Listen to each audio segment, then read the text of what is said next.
மகரம். மகர ராசிக்காரர்களுக்கு இது ஒரு நல்ல முன்னேற்றத்தை கொடுக்கக்கூடிய மாதமாக இந்த மாதம் அமையும். என்னன்னு பார்த்தீங்கன்னா, மாத ஆரம்பத்திலே சுக்கிரன் உங்கள் ராசியை பார்த்துக்கிட்டு இருக்கிறார். 7.5 சனி முடிஞ்சிருச்சு. 3ஆம் இடத்துல சனி, 2ஆம் இடத்துல ராகு இருந்தாலும் கூட குருவின் பார்வையில் இருக்கிறார்.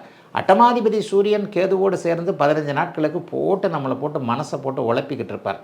சில இடங்களில் 7.5 சனி தான் முடிஞ்சிருச்சா இல்லையா, இந்த ஜோசியக்காரங்க பொய் சொல்கிறாங்களோ, முடிஞ்ச மாதிரி சொல்கிறாங்க, இங்கே ஒன்றும் நமக்கு நடக்கலையே என்கின்ற மாதிரியான அமைப்புகள்லாம் மகர ராசிக்காரங்களுக்கு வருங்க.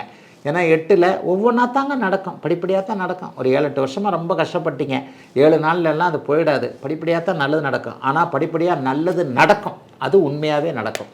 மெதுமெதுவாக நன்மைகள் நடக்கக்கூடிய அமைப்புகள் இப்போது அப்படியே மகர ராசிக்காரர்களுக்கு வந்து கொண்டிருக்கின்றன. அதனுடைய முதல் படியாக 8ஆம் இடத்தில் இருக்கக்கூடிய சூரியன் இந்த மாதம் 15ஆம் தேதிக்கு பிறகு 9ஆம் இடத்துக்கு வந்துடுறாரு. பாக்கியாதிபதியாகிய புதன் அங்கேயே வலுவாக இருக்கிறார். அதெல்லாம் விட தசம அங்காரகா என்று சொல்லப்படக்கூடிய 10ஆம் இடத்து செவ்வாய் இந்த மாதம் 15ஆம் தேதியிலிருந்து ஆரம்பிக்கிறாரு. 45 நாளைக்கு 10ஆம் இடத்துல செவ்வாய் இருப்பார். இதெல்லாம் ஒரு பெரிய நல்ல அமைப்பு. என்ன நடக்கும்?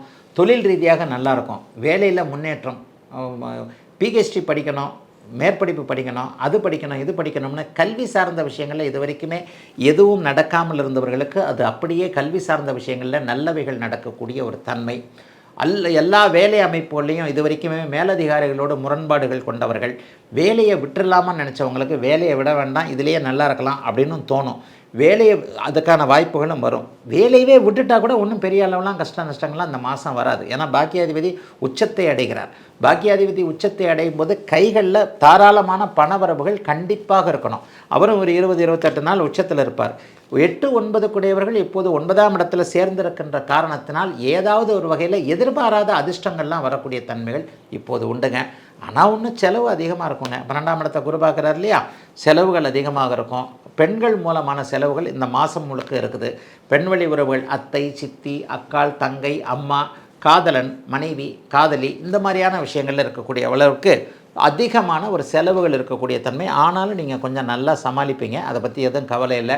அந்நிய மத இன மொழி பேசுகின்ற நண்பர்களை மட்டும் கொஞ்சம் பக்கத்தில் வச்சுக்காதீங்க. அவங்கக்கிட்ட கொஞ்சம் கவனமாக இருங்க.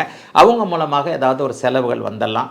அதை போலவே வேலைக்காரங்களை நம்பாதீங்க. உதவியாளர்கள், வேலைக்காரர்கள் இருக்கிறாங்க இல்லையா, அவங்கள கொஞ்சம் எதையுமே நம்பாமல் ஒரு பெரும்பணம் கொடுத்து விடுகின்ற அமைப்புகளில் மகர ராசிக்காரர்கள் தானே முன்னின்று செய்து ஒரு பெரிய பணம் 10,000, 20,000, 1 லட்சம், 2 லட்சம், 10 லட்சம் கொடுத்து அனுப்ப போகிற அமைப்புகளில் நீங்களே முன்னாடி போய் நின்று யாரையுமே பார்க்காம நீங்களே செய்ய வேண்டிய அமைப்புகள் தாங்க இருக்குது.